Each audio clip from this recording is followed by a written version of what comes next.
শিক্ষা বিষয়ক একটি প্রশ্ন যাচ্ছি। বাংলাদেশের উম্মুল মাদারিস হাটহাজারীতে আপনি পড়েছেন মদিনা বিশ্ববিদ্যালয় এবং জামিয়া আজহারেও, এবং সম্প্রতি কুষ্টিয়া ইসলামী বিশ্ববিদ্যালয়ে দীর্ঘদিন থেকে সুনামের সঙ্গে দক্ষতার সঙ্গে অধ্যাপনার সঙ্গে যুক্ত আছেন। আমি যে জায়গাটি জানতে চাবো সেটি হলো কওমি মাদ্রাসার শিক্ষামান এবং শিক্ষা ব্যবস্থা। আপনি যেহেতু আন্তর্জাতিক বিভিন্ন ইউনিভার্সিটিতে গিয়েছেন এবং সম্প্রতি যাচ্ছেন, সেক্ষেত্রে আপনার চোখে তুলনামূলকভাবে কওমি মাদ্রাসার শিক্ষামান এবং শিক্ষা ব্যবস্থা নিয়ে অনুভূতি কী? এটা একটা চমৎকার প্রশ্ন করেছেন আপনি, সমসাময়িক। আমি এর উত্তরে বলবো, কওমি মাদ্রাসার যে পাঠদান পদ্ধতি, কওমি মাদ্রাসার যে শিক্ষা, কওমি মাদ্রাসার যে তারবিয়ত এবং শিক্ষার্থীদেরকে তৈরি করার যে পদ্ধতি, এটা চমৎকার। আচ্ছা।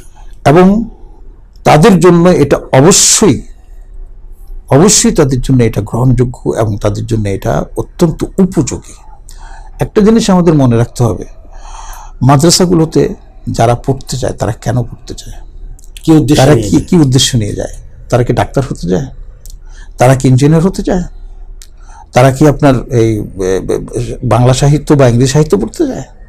না, তারা যায় দিনকে জানতে, দিনকে বুঝতে, দিনের গভীরে তারা অবগাহন করতে চায়।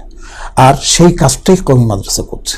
আর এই জন্যই কওমি মাদ্রাসা যে সেক্টরে আপনার কাজগুলো করছে, যে বিষয়গুলো নিয়ে কওমি মাদ্রাসা কাজগুলো করছে, এটা তার জন্যই উপযোগী এবং উপযুক্ত।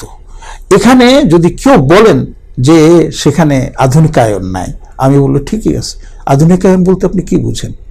আপনি কি অন্যান্য সাবজেক্ট, অন্যান্য বিষয়গুলো এর অন্তর্ভুক্ত করতে চান? যে সাবজেক্টগুলো এর অন্তর্ভুক্ত করতে চান, সেই সাবজেক্টের জন্য স্কুল আছে, সেখানে চলে যান। সবাই এটা হতে পারবেই না, সম্ভব না।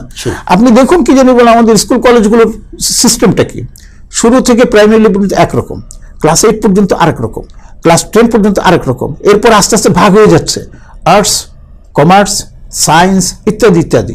আর বিশ্ববিদ্যালয়ে গেলে বিভিন্ন ডিপার্টমেন্টে ভাগ হয়ে যাচ্ছে। তো যারা যে বিষয়টা নিচ্ছে সেই বিষয়ের উপর তারা দক্ষতা অর্জন করছে। জি, কওমি মাদ্রাসাও ঠিক নির্ধারিত একটা বিষয়কে কেন্দ্র করেই তারা তাদের পড়ালেখা আবর্তিত। যেমন ইসলামিক স্টাডিজের কথা বলা হয়েছে, আরবি সাহিত্যের কথা বলা হয়েছে।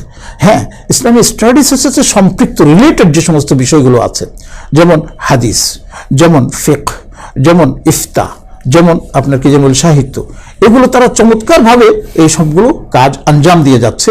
এবং সেখান থেকে যে ছাত্রগুলো বেরিয়ে আসছে তার সিংহভাগ এই সকল বিষয়ে পারদর্শী। আলহামদুলিল্লাহ, সবাই যে পারদর্শী হতো এমন কোনো কথা নেই। ইউনিভার্সিটি কলেজগুলো তো একই অবস্থা, সবাইকে এক মানের হতেই পারে না। কাজেই সেখানে ওঠানামা করবে। কাজেই কওমি মাদ্রাসা যে খেদমত আঞ্জাম দিচ্ছে এবং দিয়ে যাচ্ছে, এটা অতীতেও ছিল, এখনো আছে, অতুলনীয়, এবং সেটা তার জন্যই একক বৈশিষ্ট্য এবং ভবিষ্যতেও থাকবে ইনশাআল্লাহ।